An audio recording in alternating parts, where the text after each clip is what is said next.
हरियाणा की हर अपडेट के लिए बेल आइकन दबाएं और सब्सक्राइब करें STV हरियाणा न्यूज। पीपली लाठीचार्ज की घटना पर उप मुख्यमंत्री दुष्यंत चौटाला का बयान सामने आया है। उप मुख्यमंत्री ने पीपली की घटना को निंदनीय बताते हुए कहा कि मामले में जांच होनी चाहिए।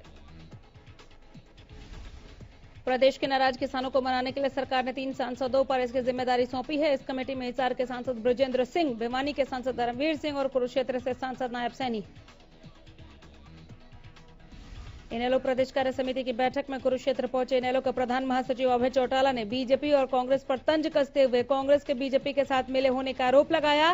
उन्होंने पूर्व सीएम भूपेंद्र हुड्डा पर आरोप लगाते हुए कहा कि वो बीजेपी के साथ मिले हुए हैं, लेकिन सरकार ने उस पर कोई जवाब नहीं दिया। उन्होंने कहा कि मैं 23 तारीख को अंबाला जिले के इनेलो डीसी को ज्ञापन देने की शुरुआत करूंगा। कुरुक्षेत्र में किसानों पर हुए लाठीचार्ज मामले में जननायक जनता पार्टी के प्रदेश अध्यक्ष सरदार निशान सिंह और बीजेपी के पूर्व प्रदेश अध्यक्ष सुभाष बराला ने अपनी प्रतिक्रिया देते हुए घटना को दुर्भाग्यपूर्ण बताया। निशान सिंह ने कहा कि लाठीचार्ज की घटना दुर्भाग्यपूर्ण है और ऐसा नहीं होना चाहिए था। निशान सिंह ने कहा कि हम भी किसान हैं और किसान की बात को सुनना चाहिए। पर बीजेपी के पूर्व प्रदेश अध्यक्ष सुभाष बराला ने घटना पर अफसोस जताया। उन्होंने कहा कि मुख्यमंत्री ने इस मामले को गंभीरता से लेते हुए मामले की रिपोर्ट मांगी है। महम से विधायक बलराज कुंडू कैथल पहुंचे, जहां उन्होंने सन सिटी के पीछे स्थित कॉलोनी में छोटी जनसभा में आई किसानों को संबोधित किया। आज जनसभा का आयोजन भारतीय किसान यूनियन के जिला प्रधान होशियार गिल ने किया था। प्रदेश सरकार को इन्हीं किसानों और छोटे मजदूरों ने वोट दिया था। जब वही किसान अध्यादेशों के खिलाफ प्रदर्शन कर रहे हैं तो सरकार उनकी आवाज दबाने की कोशिश कर रही है, ये कहना है महम से विधायक बलराज कुंडू का।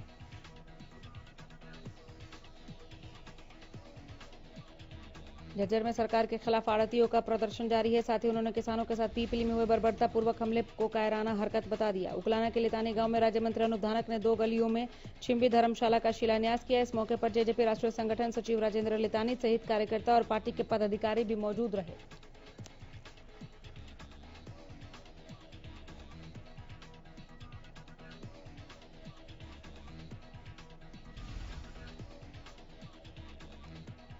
मुंबई में रिटायर्ड नेवी अधिकारी की पिटाई के मामले को लेकर हरियाणा के गृह मंत्री अनिल विज एक बार फिर शिवसेना पर भड़क उठे। अनिल विज ने शिवसेना पर तंज कसते हुए कहा कि महाराष्ट्र में सरकार नहीं गैंग काम कर रही है। गृह मंत्री अनिल विज के निवास पर फरियादी बनकर आए एक शख्स ने कांग्रेस राष्ट्रीय प्रवक्ता रणदीप सुरजेवाला के खिलाफ शिकायत की है। गृह मंत्री अनिल विज के निवास पर सुरजेवाला के खिलाफ शिकायत लेकर पहुंचे शिकायतकर्ता ने बताया कि सुरजेवाला और उसके साथियों ने जाली हस्ताक्षर लेकर धोखाधड़ी की है। वह इस मामले को लेकर गृह मंत्री अनिल विज ने कहा कि शिकायतकर्ता ने सुरजेवाला पर कई आरोप लगाए, गंभीर आरोप लगाए और मामला कोर्ट में है। ऐसे में कोर्ट से जो भी आदेश प्राप्त होंगे उस पर कार्रवाई होगी। गुरुग्राम के न्यू शांतिनगर की रहने वाली संगीता राघव ने यूपीएससी की परीक्षा में देश में दूसरा स्थान हासिल किया है। इस मौके पर संगीता राघव ने कहा कि 3 साल पहले तक वो अपना जीवन का लक्ष्य निर्धारित नहीं कर पा रही थी, अब सुकून महसूस हो रहा है। वहीं संगीता राघव ने कहा कि एक अधिकारी के तौर पर जो भी ड्यूटी मिलेगी वो तो करेंगे ही, उसके साथ साथ बच्चों के न्यूट्रिशन को लेकर वो अपने इलाके में ज्यादा से ज्यादा काम करना चाहती है। रेवाड़ी में लॉकडाउन के दौरान बंद ट्रेन सेवा को धीरे धीरे बहाल किया जा रहा है। रेवाड़ी स्टेशन से सिर्फ 2 ही गाड़ियां चल रही थी। इसी कड़ी में आज से तीसरी train Delhi Jodhpur daily superfast को भी शुरू कर दिया गया।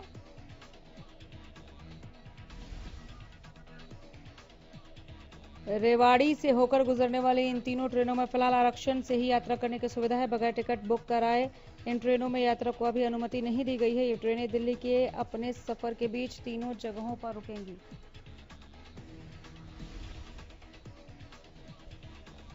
गुरुग्राम के भौंसी स्थित पुलिस ट्रेनिंग सेंटर में सिविल डिफेंस के वॉलंटियर्स को आपदा के समय किस तरह से काम किया जा सके और किस तरह से राहत कार्यों को विषम परिस्थितियों में भी बेहतर तरीके से किया जा सके, इस संबंध में 1 दिवसीय कार्यालय का आयोजन किया।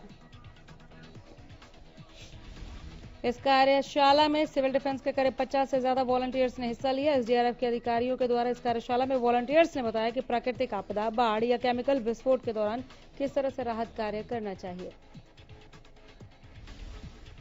सोना में अवैध रूप से पंजीकृत की जाने वाली रजिस्ट्रियों की परतें अब खुलनी शुरू हो गई हैं। पलवल में एक नाबालिग के साथ दुष्कर्म का मामला सामने आया। महिला थाना प्रभारी ने इस मामले में कहा कि 14 साल की पीड़िता ने रिपोर्ट दर्ज कराई है कि 8 सितंबर की रात उसके साथ दुष्कर्म हुआ। आरोपी ने जूस पिलाया। जूस पिलाने के बाद जब पीड़िता बेहोश हुई तो दुष्कर्म को अंजाम दिया।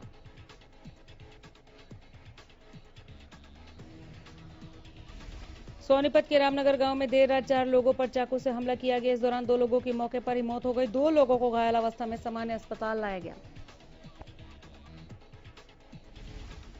पुलिस ने घटना की सूचना मिलते ही मौके पर पहुंचकर मुआयना किया और शव को कब्जे में लेकर सामान्य अस्पताल भिजवाया।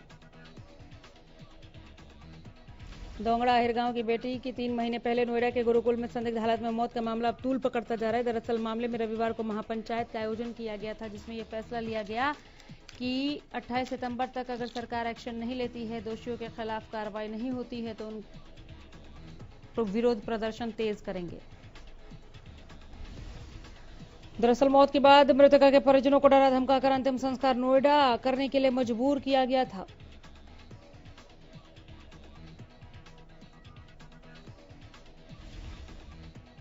फरीदाबाद के संजय कॉलोनी से 8 साल की बच्ची के लापता होने का मामला सामने आया, जिस पर पुलिस ने कार्रवाई करते हुए भगोला गांव से बच्ची का शव बरामद किया है। पुलिस ने जब शिकायतकर्ता राजेश के घर के आसपास लगे सीसीटीवी कैमरा चेक किया तो पता लगा कि उसकी मां उसको ले जाते हुए दिखाई दी। वहीं जब महिला से पूछताछ की गई तो खुलासा हुआ कि उसने ही अपनी बच्ची की गला दबाकर हत्या की है। करनाल में बर्खास्त पीटीआई टीचर्स की तरफ से एक रैली आयोजित की गई। इस दौरान बर्खास्त पीटीआई टीचर्स के अलावा अलग अलग विभागों में काम कर रहे कच्चे कर्मचारियों ने भी हिस्सा लिया। लेकिन इसी बीच सरकार के किसी नुमाइंदे के तौर पर रैली स्थल पर सीएम प्रतिनिधि संजय बटला पहुंचे। इस दौरान उनकी बातचीत में 1 अक्टूबर को सीएम मनोहर लाल से मिलने का समय दिया गया।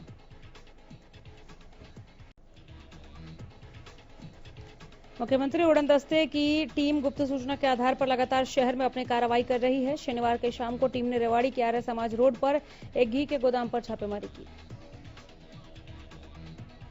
पलवल स्वास्थ्य विभाग की टीम ने दिल्ली में छापेमारी कर 3 ऐसे लोगों को गिरफ्तार किया जो गर्भवती महिलाओं के गर्भ में पल रहे शिशु की लिंग जांच करते थे। रादौर में पुलिस ने नकली शराब का जखीरा बरामद किया। रादौर के भुबका रोड पर पुलिस ने एक कैंटर से 690 देशी शराब की पेटियां बरामद की। डीएसपी रादौर रणधीर सिंह ने बताया कि उन्हें सूचना मिली थी कि एक कैंटर में अवैध रूप से भारी मात्रा में नकली शराब सप्लाई हो रही है, जिसे ध्यान में रखते हुए उन्होंने एक्शन लिया। अंबाला में एलोवेरा जूस की आड़ में अवैध शराब की तस्करी करने का धंधे का भंडाफोड़ हुआ है। पुलिस ने मामले में कार्रवाई करते हुए लगभग 290 पेटी अंग्रेजी शराब की बरामद की है।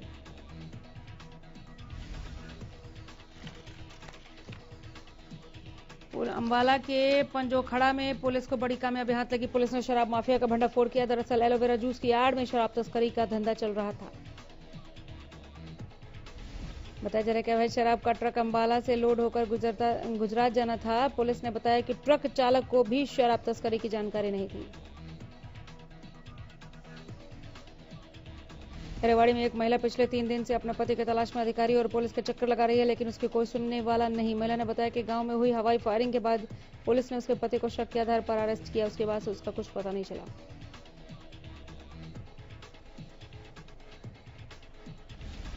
महिला का कहना है कि उसके दादा और ससुर गांव के सरपंच रह चुके हैं, तभी से उनके परिवार के साथ राजनीतिक रंजिश रही है।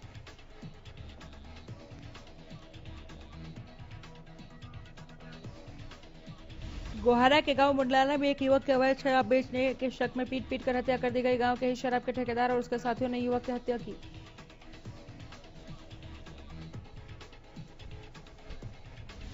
पुलिस को मृतक के भाई ने शिकायत दी कि उसके भाई अमित का उसी के गांव के शराब के ठेकेदार सहित 5 लोगों ने अपहरण कर उसकी बेरहमी से पिटाई की, जिसकी वजह से उसकी मौत हो गई।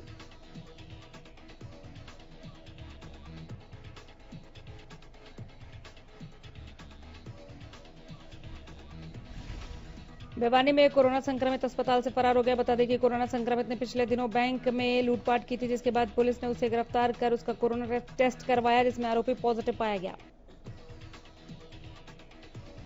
सिटी थाना प्रभारी रविंद्र कुमार ने बताया कि इस मामले की जांच की जा रही है। अस्पताल में कोरोना वार्ड के सामने तैनात की गई गार्ड से पूछताछ हो रही है। फतेहाबाद में बने शुगर मिल को उखाड़ने पर किसान गुस्से में है, जिसके चलते भारी संख्या में किसान शुगर मिल पहुंचे। ये शुगर मिल जिले में एकमात्र उद्योग का साधन है, जिसके बाद किसानों को अब उनकी आखिरी उम्मीद भी बुझ गई है। शुक्रवार को उत्तर प्रदेश के लोक सेवा आयोग ने पीसीएस 2018 के नतीजों की घोषणा की। 988 पदों के लिए हुई इस भर्ती में 976 अभ्यर्थियों को अंतिम रूप से सफल घोषित किया गया। इस परीक्षा में हरियाणा की 2 बेटियों ने टॉप किया है। बहादुरगढ़ के सेक्टर 7 में सीवरों से निकल रहा गंदा पानी लोगों के लिए बड़ी समस्या बन गया है। सीवर ओवरफ्लो होकर गलियों में बह रहे हैं, जिसके चलते आसपास के लोग बदबू और गंदगी के बीच जीने को विवश हैं। गोलाचीका के मुख्य मार्ग की खस्ता हाल होने की वजह से गोला के लोग काफी परेशान हैं। हल्के के लोग इस मार्ग की मरम्मत करवाने की लंबे समय से मांग करते आ रहे हैं, लेकिन अभी तक सुनवाई नहीं हुई।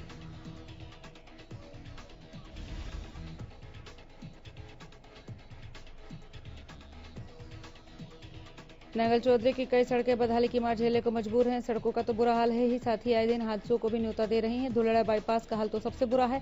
बाईपास को बने अभी 2 साल भी पूरे नहीं हुए और सड़क जगह जगह से टूटने लगी है। रेवाड़ी में नसियाजी रोड की हालत खस्ता बनी हुई है, लेकिन इस ओर ना तो प्रशासन ध्यान दे रहा है, ना ही नगर पालिका। खराब पड़ी सड़क के कारण वाहन चालकों को बेहद परेशानी हो रही है। स्थानीय लोग कहते हैं कि सड़क पर सीवर का गंदा पानी होने के कारण भयंकर बीमारियों का अंदेशा बना रहता है। कई बार शिकायत की, लेकिन कोई ध्यान ही नहीं देता।